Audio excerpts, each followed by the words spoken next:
बिस्मिल्लाहिर्रहमानिर्रहीम। अस्सलाम वालेकुम। सॉस तो हम बहुत सी बनाते हैं, खाते भी हैं। कभी इमली की बना ली, खुबानी की बना ली, आलू बुखारे की बना ली, तरह तरह की बना लेते हैं। लेकिन आज हम बनाएंगे कुछ तीखी तीखी सी, कुछ खट्टी सी। इसको हम चिप्स के साथ, पकौड़ों के साथ, फ्राई के साथ, चिकन फ्राई के साथ भी खा सकते हैं, शवारमे के साथ, बर्गर के साथ। ये बहुत ही टेस्टी, बहुत ही मज़े की बनती है। तो चलिए शुरुआत करते हैं। बिस्मिल्लाहिर्रहमानिर्रहीम। 3 चम्मच मैंने लिया,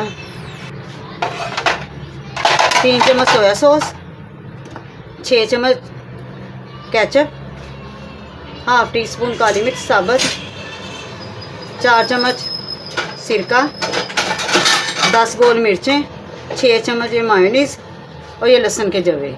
ये तो बहुत ही इम्पोर्टेंट है। इसकी खुशबू बहुत ही अच्छी, बहुत ही प्यारी लगती है। अगर आपके पास हैंड ब्लेंडर है तो वेरी वेल, लेकिन नहीं है तो कोई मसला नहीं है, आप जग में भी कर सकते हैं। अब सारी चीज़ों को इसमें शामिल कर देंगे।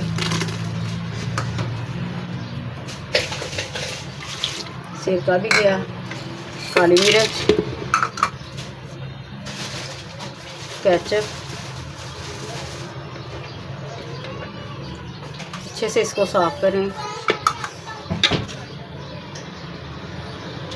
सोया सॉस,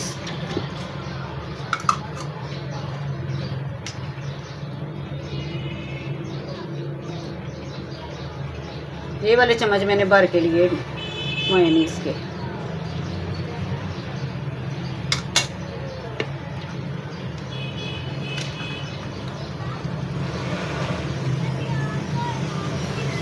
तो रमज़ान में तो वैसे ही कुछ शाम को अफ्तारी के बाद कुछ मुँह फीका फीका सा होता है, कुछ तीखा सा खाने को दिल करता है। ये भी सॉस बना के रखें साथ, बहुत ही मज़े की लगेगी।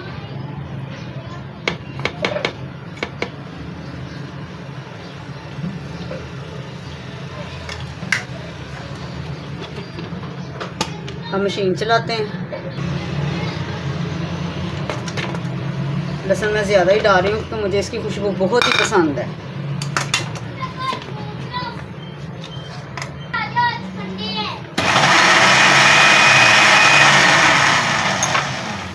हाँ, मैं शामिल कर दूँगी इसमें थोड़ा सा ज़ीरा और थोड़ा सा नमक।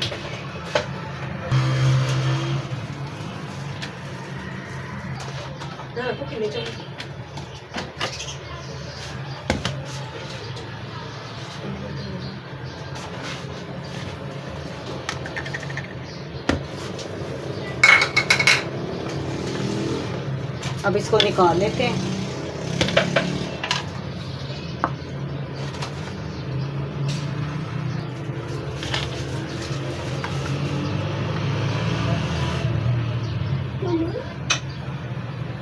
देखिए माशाल्लाह बहुत ही मज़े की बनी है तकरीबन। आप भी बनाइएगा, ज़रूर खाएं। जब भी तीखा कुछ खाने को दिल करे, ये भी बना के रखें। मुझे उम्मीद है मेरी ये रेसिपी आपको पसंद आएगी। आप लाइक करेंगे और शेयर करेंगे। आने वाली वीडियो के लिए अल्लाह हाफिज़।